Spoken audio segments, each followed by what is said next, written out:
حضور پر نور سید العالمین صلی اللہ علیہ وسلم کی امت مرحومہ پر اللہ تبارک و تعالیٰ کا یہ فضل ہے کہ جس وقت اس امت کے اندر فتنے، بلائیں اور آزمائشیں اٹھیں گی، معتقدات کے اعتبار سے، عمل کے اعتبار سے، سماجی فکری اعتبار سے، تو حضور پر نور سید العالمین صلی اللہ علیہ وسلم نے ایک بشارت عطا فرمائی جس کے راوی حضرت ابو ہریرہ ہیں۔ فرماتے ہیں آقا دو عالم صلی اللہ علیہ وسلم نے فرمایا بے شک اللہ رب العالمین ہر صدی کی ابتدا میں، یعنی ہر 100 سال میں کوئی ایک بندہ ایسا ضرور عطا فرمائے گا من یجدد لہا دینہا او کما قال صلی اللہ علیہ وسلم، جو اللہ رب العالمین جل وعلا کے دین کی تجدید کرے گا۔ تجدید سے مراد یہ ہے کہ دین کے اوپر بعد زمانہ کے سبب سے جو غبار اور آثار فتنوں کا پڑا ہے تو وہ مجدد جو ہے وہ اصل بنیادوں کو دین کی واضح کرے گا۔ آقا دو عالم صلی اللہ علیہ وسلم کی امت پر یہ خاص کرم ہے، حضرت عمر بن عبدالعزیز رضی اللہ تعالیٰ عنہ سے لے کر اب تک باری تعالیٰ جل وعلا نے فضل فرمایا۔ ہر صدی میں ایک مجدد ہوتا ہے۔ جی بالکل، یہ اللہ کی میں عطا۔ آپ کو لاہور میں 25 مجدد دے دیتا ہوں، جی نہیں ایسا نہیں ہے، پاکستان میں 2500 مجدد آپ جی کو دے نہیں، دیتا ہوں۔ مجدد اپنی زبان سے اپنے مجدد ہونے کا اعلان نہیں کرتا، بلکہ اس کا اعلان اللہ تبارک و تعالیٰ جل وعلا کرواتا ہے اور خلق خدا اس کو پھر مجدد تسلیم کرتی ہے، مانتی ہے۔ سبحان اللہ۔ اور اس کی کچھ خاص نشانی ہے، ایسے نہیں ہے کہ ہر شخص اٹھ کر اس کا دعویٰ کر دے لیکن گا۔ آپ کو پتہ ہی ہے کتنے مجدد۔ جی بالکل مجھے معلوم۔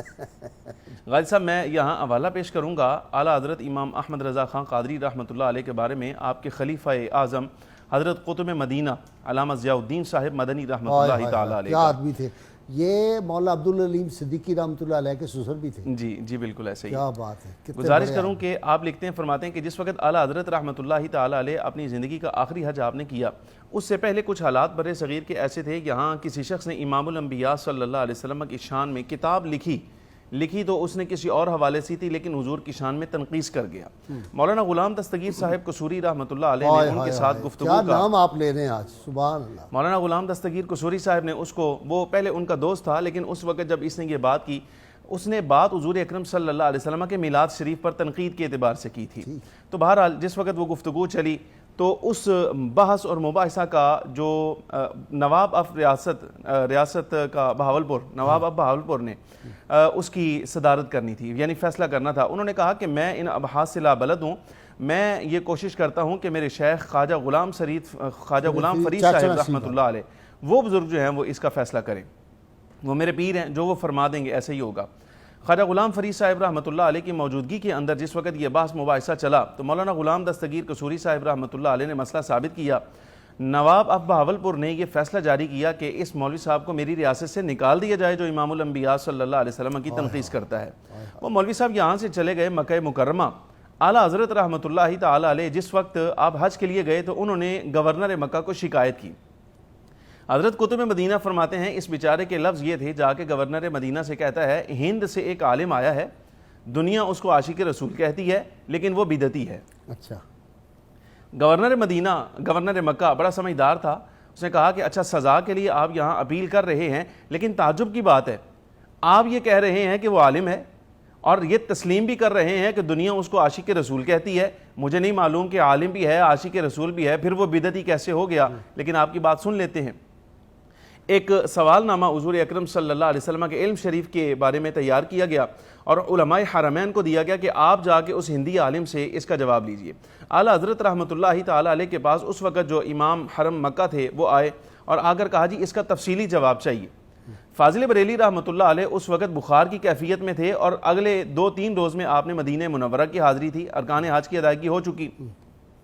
اور کہا گیا کہ یہ اس سوال کا آپ تفصیلی جواب دیں۔ فاضل بریلی کہتے ہیں کہ اس وقت چونکہ میرے پاس کتابیں نہیں ہیں اور کوئی لائبریری کوئی ایسی چیز مجھے میسر نہیں کہ میں تفصیلی جواب اس کا لکھ سکوں، آپ مجھے سوال دے دیں، میں واپس ہند جا کے اس کا جواب تفصیلاً لکھ کر آپ کو دے دوں گا۔ انہوں نے کہا جی نا، آپ کے یہاں مدینہ منورہ جانے سے پہلے ہمیں اس کا جواب چاہیے۔ تو حضرت حجت الاسلام علامہ حامد رضا صاحب رحمۃ اللہ علیہ جو اعلیٰ حضرت کے بڑے صاحبزادے ہیں، وہ فرماتے ہیں ہم آئے حرم کعبہ شریف میں، طواف کیا،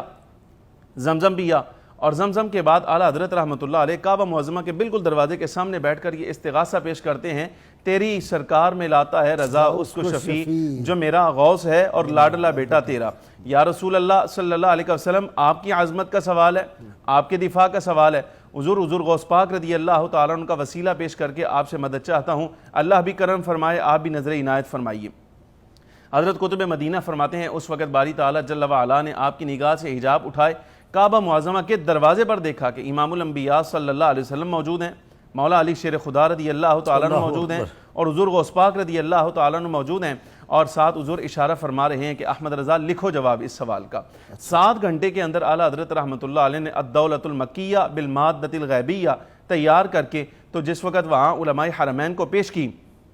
1.5 گھنٹے میں اس کی نظر ثانی ہوئی، وہاں گورنر مکہ کے دربار میں اس کے ایوان میں کتاب پڑھی گئی، علماء نے اس پر تعریف کی، اور اس پر جو میں عرض کروں، یہ دیکھیے علماء حرمین بھی اعلیٰ حضرت رحمۃ اللہ علیہ کی فضیلت اور فضیلت علمی عملی کے اتنے قائل ہیں۔ اس وقت علماء حرمین میں سے جو بزرگ ترین عالم تھے، انہوں نے پیغام بھیجا کہ میں اپنی عمر رسیدگی کی وجہ سے یہ آپ کی کتاب سن نہیں سکا، اس مجلس میں حاضر نہیں ہو سکا، لہذا آپ تشریف لائیے اور مجھے اپنی کتاب سنائیے۔ اعلیٰ حضرت تشریف لائے، کتاب سنائی، انہوں نے تعریف کی۔ جب جانے لگے نا تو اعلیٰ حضرت فاضل بریلی علیہ الرحمہ نے ان کے گھٹنوں کو عذرائے تعظیم ہاتھ لگایا،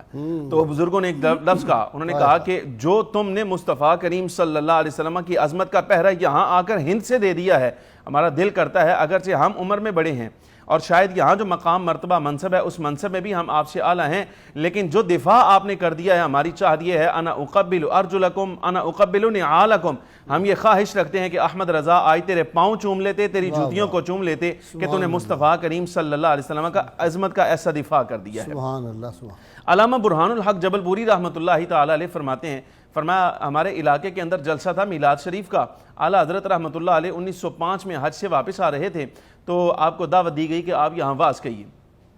یعنی کہنے کا مطلب یہ صاحب حضوری شخص ہے جس کو مصطفیٰ کریم صلی اللہ علیہ وسلم کی جناب سے خاص نظر عنایت حاصل ہے اور ہر وقت یہ نگاہ مصطفی صلی اللہ علیہ وسلم میں ہے۔ اعلیٰ حضرت کے بارے میں علامہ برہان الحق رحمۃ اللہ علیہ آپ کے خلیفہ بھی ہیں، شاگرد بھی ہیں، لکھتے ہیں جس وقت ہمارے محلے میں آپ نے جلسہ کہا تو میں محراب میں بیٹھا تھا، آپ ممبر پر بیٹھے تھے، تو میری آنکھ لگ گئی دیوار کے ساتھ ٹیک لگا کے، تو خواب میں دیکھتا ہوں کہ اعلیٰ حضرت علیہ الرحمہ اپنے ممبر سے اٹھے ہیں، ہاتھ باندھ کر تقریر چھوڑ کے تو درود و سلام پڑھے جا رہے ہیں اور روتے جا رہے ہیں۔ اس پر جب فرماتے ہیں مجھے جاگ آئی تو میں نے دیکھا حسب معمول آپ ممبر پر بیٹھے ہیں، تقریر جاری ہے، جلسہ ختم ہوا، باہر جا کے لوگوں سے میں نے سنا کہ یہ دوران واعظ کیا ہوا کہ اعلیٰ حضرت رحمۃ اللہ علیہ تقریر چھوڑ کر ممبر سے نیچے آ گئے ہیں اور ساتھ ہی انہوں نے درود و سلام پڑھنا شروع کر دیا اور روتے جا رہے ہیں۔ اس پر جب مواجرہ نہ کھلا تو ایک نجی مجلس میں علامہ برہان الحق رحمۃ اللہ علیہ کے والد مولانا عبدالسلام رحمۃ اللہ علیہ نے پوچھا اعلیٰ حضرت سے یہ کیا کیفیت تھی، اس لیے کہ جو کیفیت آپ نے بظاہر ہم نے آپ کی دیکھی ہے یہی کیفیت برہان الحق نے محراب کے اندر سوتے ہوئے خواب میں دیکھی ہے، تو آپ ذرا اس سے پردہ اٹھائیے۔ اس پر اعلیٰ حضرت رحمۃ اللہ علیہ نے فرمایا وہ جو خاص وقت تھا جس میں محراب سے اترا ہوں، ممبر سے اترا ہوں، درود و سلام پڑھ رہا تھا، دراصل مصطفیٰ کریم صلی اللہ علیہ وسلم کی نظر عنایت ہو رہی تھی، حضور اکرم صلی اللہ علیہ وسلم ہماری مجلس کو ملاحظہ فرما رہے تھے، یعنی تمہارا بیٹا برہان الحق خواب میں جو کیفیت دیکھ رہا تھا مجھے مصطفیٰ کریم صلی اللہ علیہ وسلم کی جاگتے ہوئے نظر آ رہی